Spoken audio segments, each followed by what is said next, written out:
All-Star games are meant to give the best seniors in the area one last time to shine on the court. But sometimes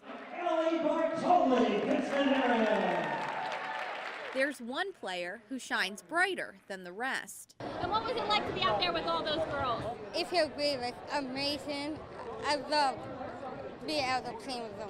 Late in the fourth quarter, Pittston area head coach Kathy Healy subbed in Ellie Bartola. When she got in there, she was nervous. She was nervous before the game, but just to go out there with all her friends too, it's just an awesome experience. And it's a good life lesson for everybody. Everybody should be included in everything. Ellie has Down syndrome and acted as Pittston team manager all season. She played in one game for the Patriots this year and made such an impression, she was named an All-Star. She has a heart of gold. She loves the sport of basketball. She's been playing it since she's 3 years old. And to get her out here in an all-star game, you know, the committee was nice enough to come to me and say, hey, we want her. I was going to ask them, but they came to me and said they want her to play. And she sure lived up to her all-star status. During her first touch on the ball, she dribbled down the court and scored.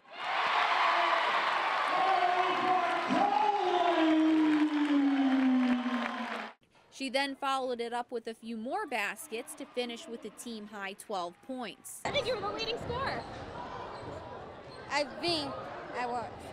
To top it off, Ellie also received a sportsmanship award. Her mother, Eileen, says the recognition means the world to both her and to Ellie. These girls, this community, her coach, her team, all the girls that she played with are amazing, and all I could say is thank you. They're wonderful people. We live in an amazing community, and I can't say enough about this night and what they've done for her and really everybody. I'm making it so good. Like I love being out there playing. Number 1, the Southern Columbia Tigers. Coming off a season where the Tigers were undefeated state champions, it's easy to see why expectations are high. Really exciting, coming off of a state title, just looking forward to playing this season and doing my best. Yeah, we're going to use that motivation of winning the state championship last year, but you know, it's a new year and what we did last year doesn't really matter. It did feel good for the time being, and you know, we got to live with that for up until this season, but now it's, you know, it's all hard work. Running back Gage Garcia, quarterback Stone Hollenbach, and receiver Julian Fleming all returned to the roster, and head coach Jim Roth says they're bigger and stronger. Julian Fleming is the most celebrated recruit that we've ever had in the history of the program with the amount of offers he has right now. And he's about 30 pounds heavier than he was last year. You know, we get everybody's best shot, but I mean, you wouldn't want it any other way. You know, having the target on your back, you know, it just pushes you and your teammates as well. Diversity on offense will take some of the pressure off Fleming's shoulders. Hollenbach now has 2 Garcias in the backfield with the addition of Gavin.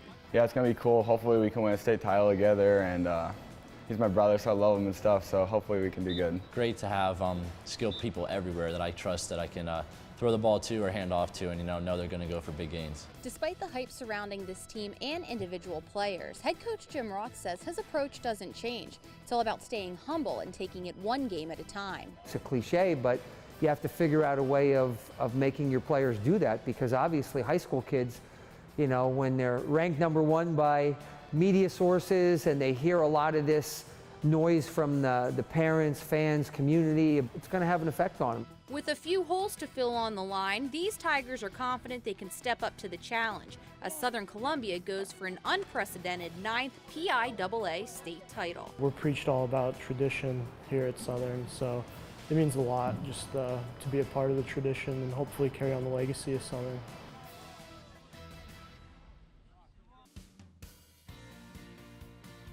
Hometown heroes are always one of the most celebrated parts of eyewitness sports, even if they play for the opposition. Scranton High School graduate Joe McCarthy returned to music in September as his Durham Bulls battled the Rail Riders in the Governor's Cup for the 2nd straight year. It was the first time the former Knight had been on PNC Field since he played for a District 2 championship in 2010. I remember coming to these games in high school, and I'd be watching these guys play, and kind of paying attention to the outfielders and the pitchers and just being like, I can do this. I know I can do this. And it's cool to be in this situation years down the road. All 5 games of the Governor's Cup final were played in Music due to the threat of Hurricane Florence in the Carolinas. And McCarthy put on quite the show for his friends, family, and fans. In a winner-take-all Game 5, McCarthy went 3 for 5 with 4 RBIs and a home run, powering the Bulls to a second straight Governor's Cup championship.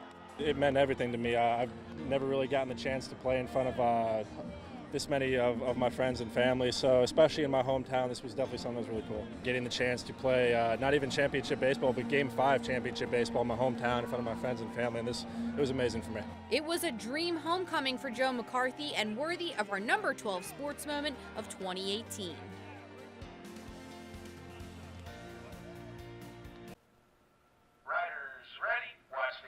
The anticipation is high for these BMX riders at the start. But once the gate drops, these girls have all the confidence they need. I think the hardest part is actually getting your confidence up to go and ride the track. You don't have to be scared because they're not that big of jumps and you could pedal over them. 10-year-old Michaela McAndrew and 9-year-old Shelby Hoover are part of a small group of girls that race competitively at Cedar BMX. In fact, the group is so small, Michaela and Shelby usually race and often beat boys. You just get faster and it teaches you that girls could be boys and boys could be girls. Boys shouldn't just do one sport and girls shouldn't do the other. Both were inspired to race because of their brothers, and once they started, it was hard to slow either of them down. The girls have already reached expert level. It feels good because no other girls are kind of doing it. While they say racing boys makes them push harder, they want to grow the sport and get other girls involved. It's kind of fun when you're just the only girl, but it's fun when there's other girls too, because you get to meet with different friends. Michaela and Shelby say they know it'll take hard work to get faster, but they've got the drive to do it. Girl power is when girls can do some things that boys can do. Girl power is where girls that are good at their sport get better at their sport and don't really always win at their sport, but they're good at it. In Newton Ransom, I'm Robin Dean for Eyewitness Sports. This Turkey Day, the Wilkes-Barre-Scranton Penguins are getting off the ice to enjoy a holiday full of food and family. But how much do they really know about Thanksgiving? We asked 3 teams of 2 some basic holiday trivia. Here's how they did. What year was the first Thanksgiving? I have absolutely no idea. 1642. Are we on 1800s? I'm going to say 17s. High 17s? 1621. Where was the first Thanksgiving held?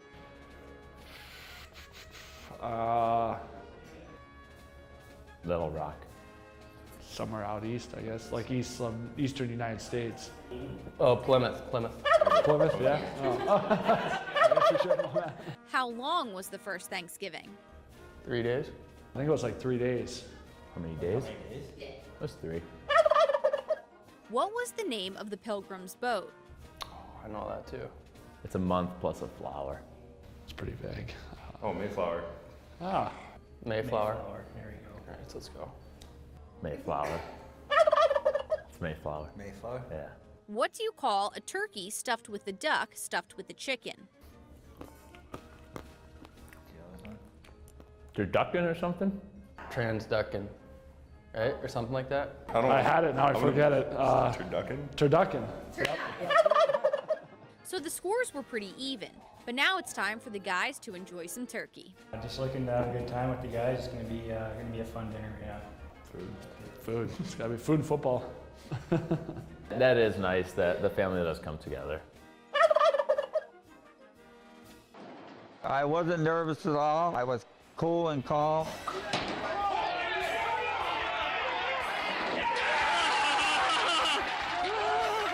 I knew what I had to do. I said to myself, get up there, throw a good ball, reach out good, get a good follow through, and throw it hard enough. That's a good one. And that's what I did. 11 games with 11 strikes and no perfect game.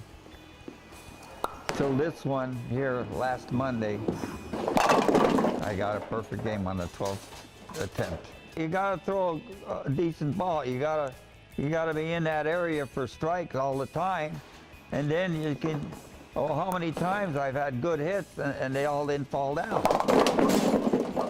I just love the competition. I love getting up there, and when you need a couple strikes to win a game, it's a great feeling that you did it. I'm glad that I finally did it. It happens. It happens. You don't get no message that it's going to happen tonight. You know, you just get out there and you start rolling strikes, and then you realize, hey, I'm doing good. I got a chance for a perfect game here.